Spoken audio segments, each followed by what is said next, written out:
Союза Кукбару национальных видов спорта России и от Международной Федерации хочу поздравить всех с открытием конно-спортивного сезона.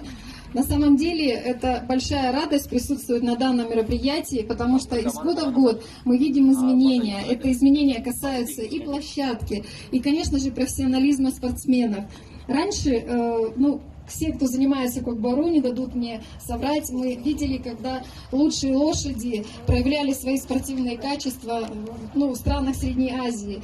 А сегодня и вчера вы подарили нам такую возможность наблюдать, как играют не только лучшие игроки Республики Алтай, но и уже ваши достойные помощники, это ваши скакуны, которым вы уделяете огромное внимание. Спасибо вам за развитие, за то, что вы уделяете этому виду спорта большое количество времени, финансов, усилий. Ну и, конечно же, администрации и правительству Республики Алтай низкий поклон за